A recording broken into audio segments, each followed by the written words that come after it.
Iz življenja vesoljne cerkve.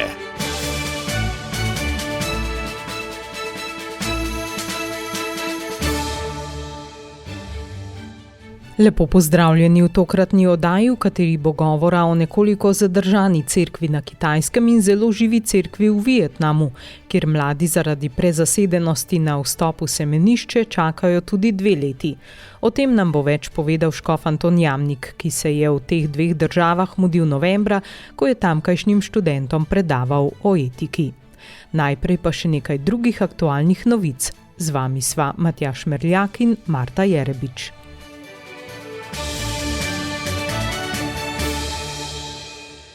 Papež Leon XIV je v ponedeljek na praznik brezmadežnega spočetja Device Marije pri opoldanski molitvi potegnil vzporednice med Marijinim da in našim da. Kot je dejal, Bog vedno deluje tako, da nam podari velike darove, vendar nas pusti svobodne, da jih sprejmemo ali pa ne. Naš da prek krsta lahko vsak dan znova obnavljamo v molitvi in konkretnih dejanjih ljubezni, v izjemnih dogodkih ali pa tudi v povsem vsakodnevnih služenjih. Tako bodo lahko ljudje spoznali, sprejeli in ljubili Jezusa in bo vse doseglo njegovo odrešenje, je dejal. Popoldne je na Španskem trgu v Rimu počastil kip Brezmadežne, pred katerega je položil šopek belih vrtnic. V kratki molitvi je Marijo prosil, da bi jubilejno upanje cvetelo v Rimu in v vsakem kotičku sveta. Izrazil je upanje, da se bodo po odprtju svetih vrat odprla vrata domov in oaze miru, v katerih bo lahko cvetelo dostojanstvo, kjer se bo vzgajalo za nenasilje in se bo mogoče učiti umetnosti sprave. Marijo je poleg tega prosil, naj nam pomaga, da bomo vedno cerkev z ljudmi in med njimi. Papežu se je na Španskem trgu pridružilo približno 30.000 vernikov, ki so z njim peli litanije.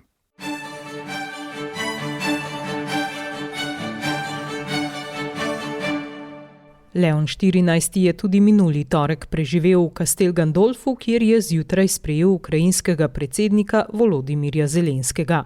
O tem je spregovoril novinarjem, ko je zvečer odhajal iz vile Barberini. Pojasnil je, da sta se pogovarjala o repatriaciji ugrabljenih ukrajinskih otrok. Papež je ob tem znova poudaril, da je Sveti sedež na voljo, da ponudi prostor in priložnosti za pogajanja in dogovore. Za zdaj ta ponudba še ni bila sprejeta, je dejal. Trumpovega mirovnega načrta ni želel komentirati, dejal je le, da je iskanje mirovnega sporazuma brez vključitve Evrope v razprave nerealno. O pripombah ameriškega predsednika o Evropi in njenih šibkih voditeljih pa je dejal, da razbijajo tisto, kar bi po njegovem mnenju moralo biti zelo pomembno zavezništvo danes in v prihodnosti. Glede večkratnega povabila Zelenskega, da bi obiskal Ukrajino, je izrazil upanje, da bo do tega enkrat prišlo.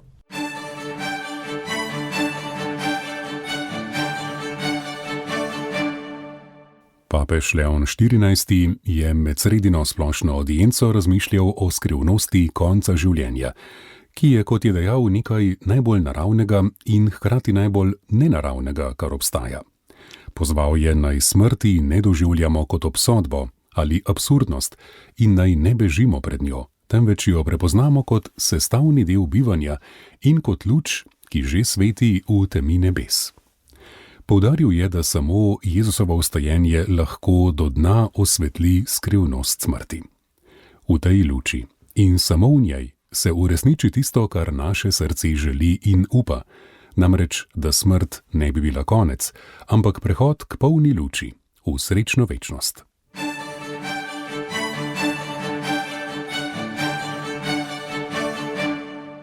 Sveti oče je v sredo v audienco sprejel delegacijo skupine evropskih konzervativcev in reformistov v Evropskem parlamentu, ki so se v tistih dneh mudili v Rimu na svojem srečanju. Spodbudil jih je, naj si prizadevajo za skupno dobro, pri čemer jim je za zgled postavil zavetnika politikov svetega Tomaža Mora. Pozval jih je, naj zaščitijo versko dediščino Evrope. Zagotoviti, da se glas cerkve tudi prek njenega družbenega nauka še naprej sliši, ne pomeni obnavljanja pretekle dobe, ampak zagotavljanje, da se poglavitni viri za prihodnje sodelovanje in integracijo ne izgubijo, je dejal papež.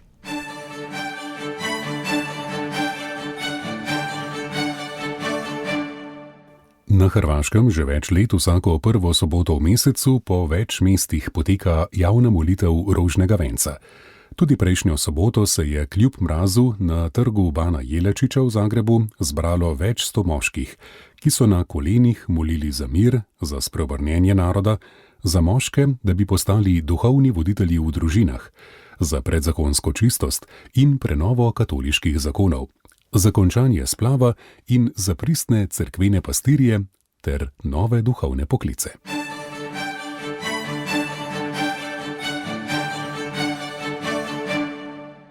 Venezuelske oblasti so v sredo upokojenemu nadškofu v Caracasu, kardinalu Baltazarju Porrasu, na letališču zasegle potni list in mu preprečile potovanje v Madrid, kamor je bil namenjen zaradi cerkvenih obveznosti. Venezuelska škofovska konferenca je izrazila globoko obžalovanje in skrajno zaskrbljenost ter zahtevala takojšnjo preiskavo dogodka.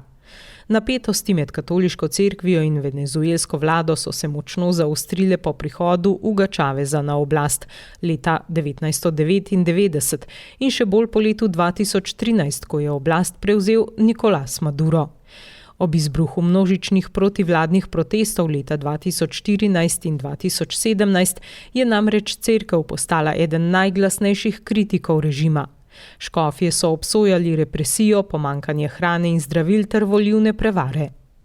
Maduro je več škofov in duhovnikov označil za hudiče in jih obtoževal načrtovanja državnega udara. Pritiski so se še bolj začeli stopnjevati leta 2019, ko je venezuelska škofovska konferenca javno priznala Juana Guaidoja za začasnega predsednika, kar je Maduro označil za izdajo.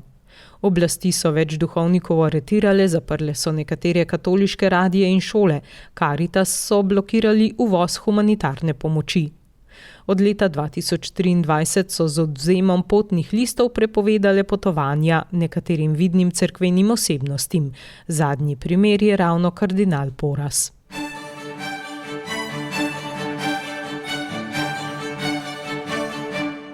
V Jordaniji je v torek potekala že 10. medverska konferenca za dialog in mir.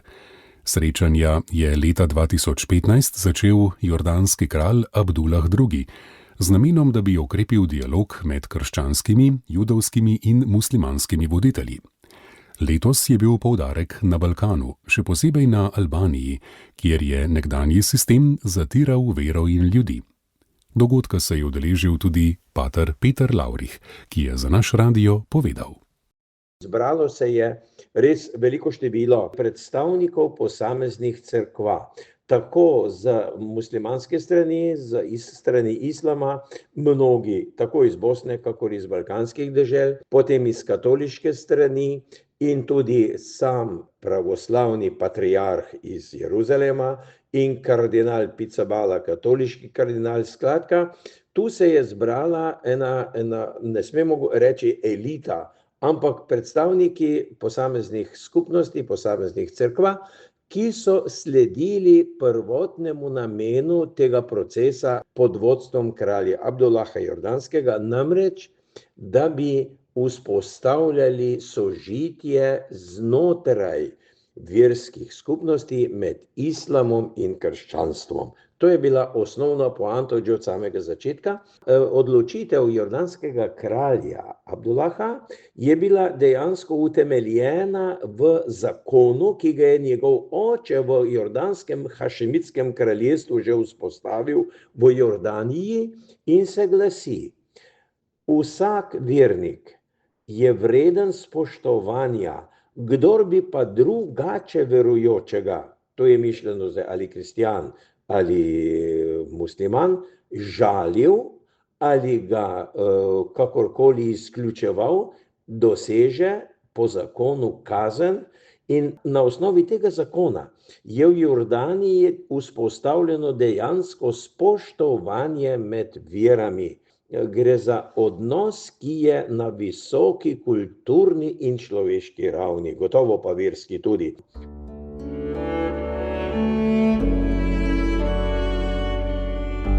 Poslušate podcast Radia Ognjišče.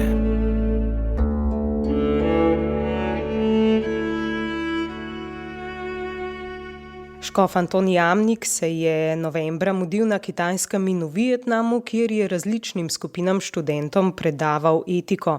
Več o tem nam bo povedal sam. Gospod Škof, lepo pozdravljeni. Lepo pozdravljeni.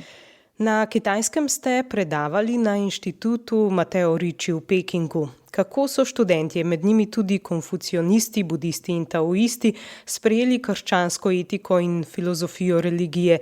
Je opaziti iskreno zanimanje za ta dialog ali gre bolj za varno akademsko radovednost? Ja, predavanja na Mateo Ricci inštitutu, ki ga vodijo jezuiti, se pravi v Pekingu je ena enota, glavni center je v Makau, potem imajo pa še v Tajpeju. Moj občutek, moj vtis, ko sem se pogovarjal s študenti, pa tudi s profesorji, pa kot ste povedali, so bili različnih ver, kristijani, konfucionistov, kar nekaj budisti, taoisti, je bil, da imajo izjemno zanimanje za to evropsko misel, potem tudi za sodobna etična vprašanja, da bi bila pa stvar nekoliko bolj zanimiva, smo pa vse skupaj povezali, postavili kontekst, evropska tradicija, evropske vrednote v dialogu s konfucionizmom in prav na ta način se je pa neverjetno odprlo izjemno zanimanje, spraševanje, mislim, da iskrena radovednost, taka iskrivost duha, zavzetost študentov. Na tem sem bil res navdušen. Predvsem pa smo iskali seveda tiste najbolj skupne točke, poudarek na skupnosti, na človeku, da se ta človekov ego malo umika, kar je velikokrat posebej problem v evropski misli, ameriški misli.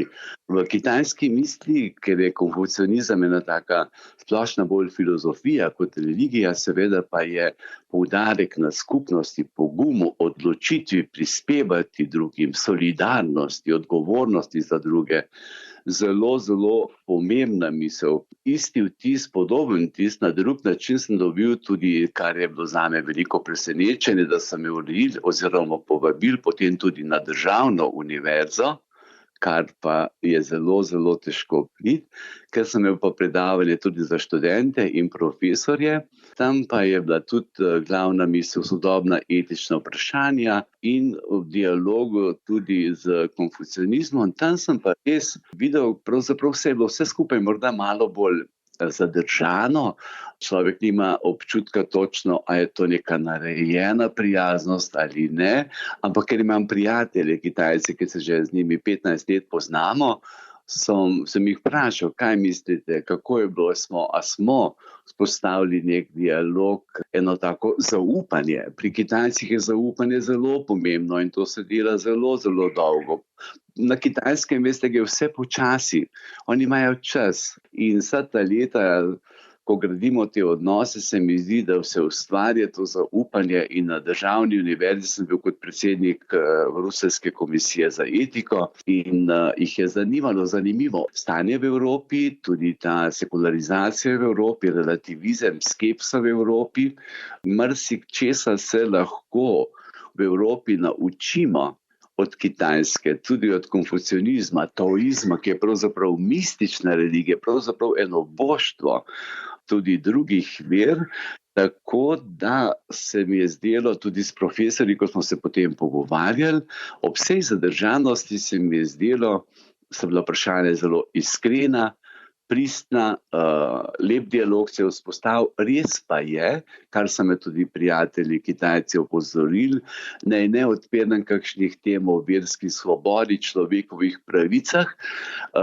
Kitajci so prepričani, da ko Evropa prihaja s temi idejami tja, da jim skuša nek svoj koncept življenja, svoj pogled na svet vsiljevati, nek eurocentričen, ameriški so pa sploh alergični. Tako da imajo več tisočletno zgodovino in so zelo, zelo ponosni za to. Zato ne dovolijo, da bi nekdo jim, pamet solil oziroma jim delil neke nauke.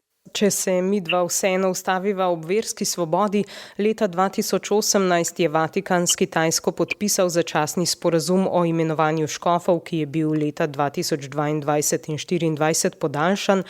Po vaših neposrednih izkušnjah na terenu je ta sporazum prinesel več svobode cerkvi na Kitajskem ali je oblast le še bolj učinkovito prevzela nadzor nad njo? Glede, pri tem sporazumu so velikokrat tudi zelo, zelo deljena mnenja. To je bila velika želja Janeza Pavla II., papeža Benedikta, potem Frančiška, državni tajnik Parolin vodi te pogovore s Kitajsko. Zdi se vendar, da je vse skupaj, da je ta sporazum prinesel več svobode. Ni več razloga za neko podzemno cerkev, ki se skriva, to je papež Benedikt zelo jasno poudarjal. Kristjani smo tukaj, v tem svetu, prisotni smo. In je pa res, da pri določenih imenovanjih, pri škofih, zdaj še tudi kakšno stvar za nazaj urejajo, nastajajo tudi napetosti, ampak v glavnem prinaša ta sporazum zelo, zelo veliko dobrega, ker sporazum pravzaprav, kot so mi razlagali potem profesori, potem tudi na škofiji, je nek prvi korak k temu, da bi bil tudi predstavnik Svetega sedeža v Pekingu. Želja papeža Frančiška je bila, da obišče Kitajsko, ampak to se žal ni uresničilo, ampak se pa pripravlja na to in upajmo potem, če bi se vzpostavili redni diplomatski odnosi, da bi bil tudi predstavnik Svetega sedeža v Pekingu, bi bilo to zelo pomembno. Ampak morda je to še daleč, je pa to prvi korak. Tudi na tem področju odnosov z Vatikanom gre pri Kitajski vse zelo, zelo počasi, previdno. Namreč tukaj se tudi bojijo nekega tako imenovanega, pravijo oni, verskega kolonializma, se pravi, da bi preko vere vplival na družbeno, politično in drugo življenje na Kitajskem. Tukaj so zelo previdni in imajo neke strahove pred tem, ampak mislim, da je vendarle ob vsej kontroli, vseh nadzorih, vseh štetju nedeljnikov, vsem, kar se dogaja, pa vendarle sporazum zelo, zelo dober korak v pravo smer in gledajte, na Kitajskem je zdaj po nekih te podatke zelo, zelo težko analizirati oziroma je dokaj nejasno, ampak številke, o katerih govorijo, koliko je kristjanov, katoličanov, se pravi tudi protestantske skupnosti je tam, govorijo o 100 milijonih. Ne smemo pozabiti, da je Makau katoliška univerza Svetega Jožefa, na Kitajskem katoliška univerza, potem tudi ta inštitut Mateo Ricci, ki ga vodijo jezuiti in imajo odličen dialog, zelo potrpežljiv dialog z državo.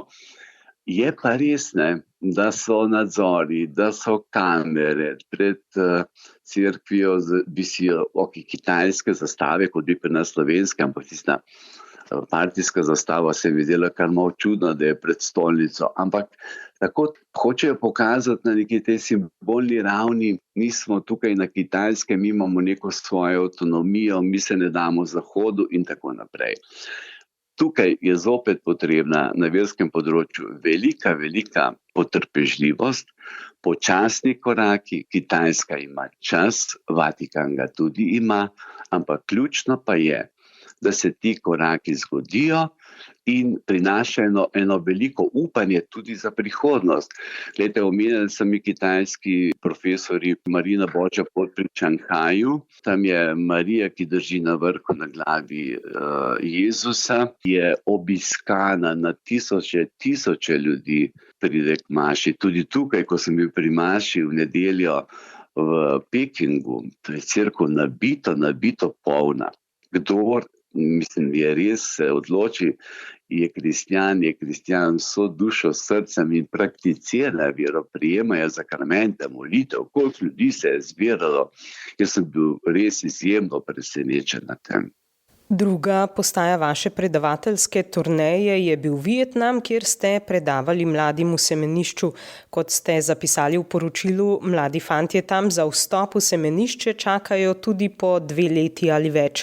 Kje je razlog za tako množičen odziv na duhovni poklic v državi, ki je desetletja trpela pod komunizmom in vojno?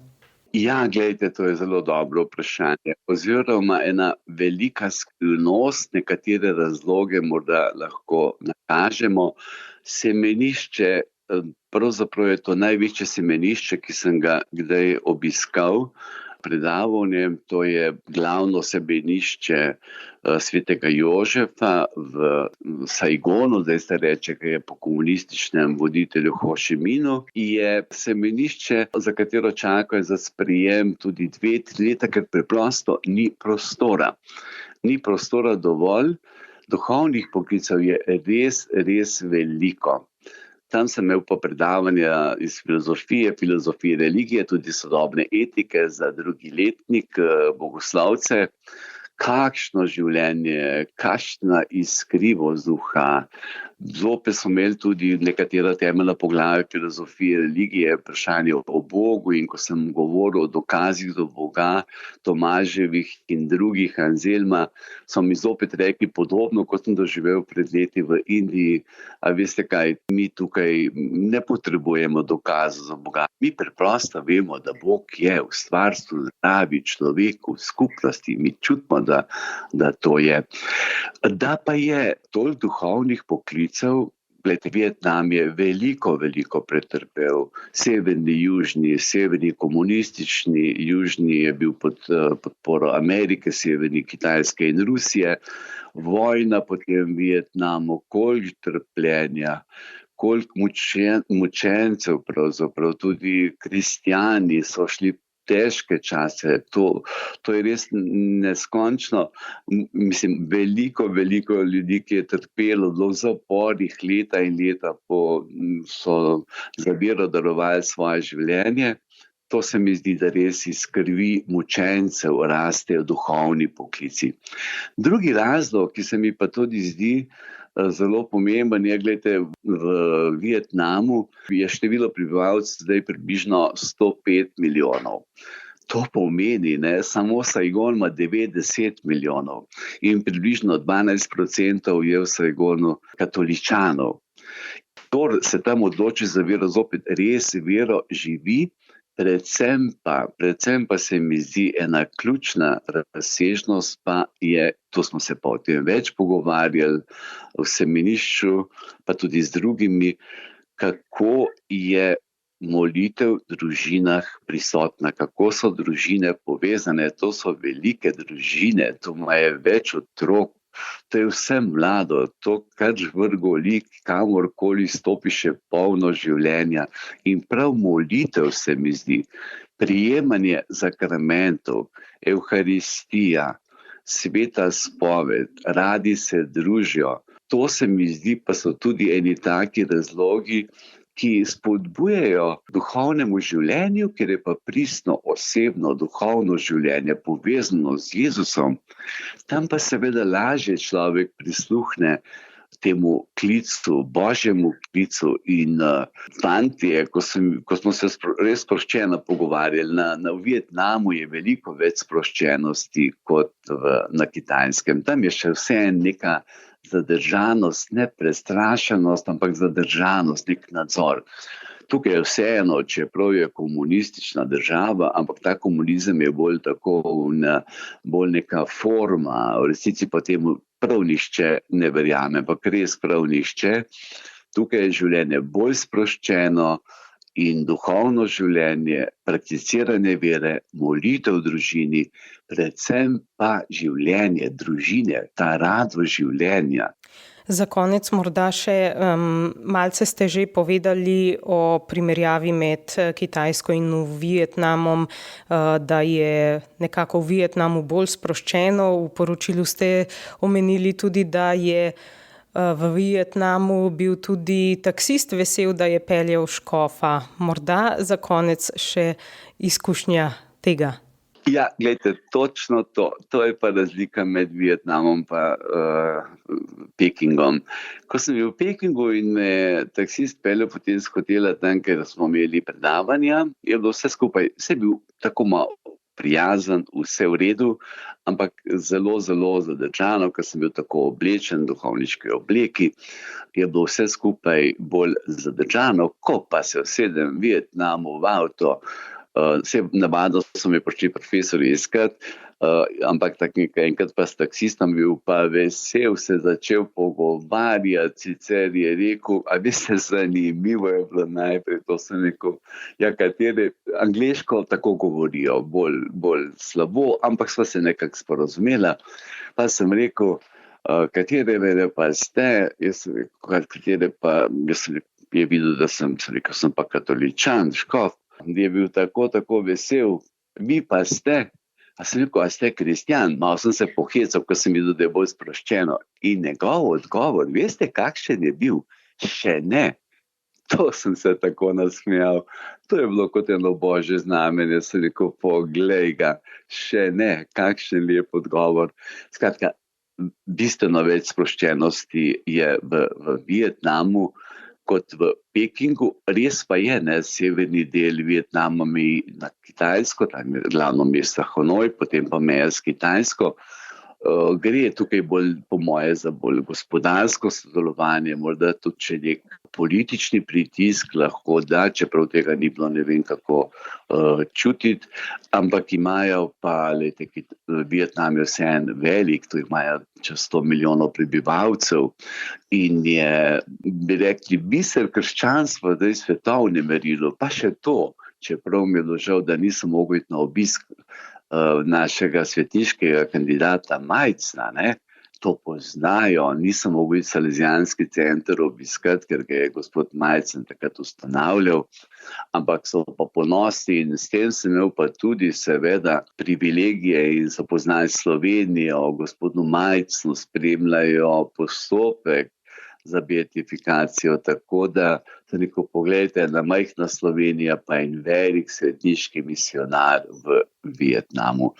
Tako da je bilo med Saigonom pa Pekingom, če primerjam, je Peking je neka zadržanost, Peking raste, se razvija, je izjemno veliko mesto, gospodarsko napredujejo, odkar sem bil zadnjič, so vidne spremembe.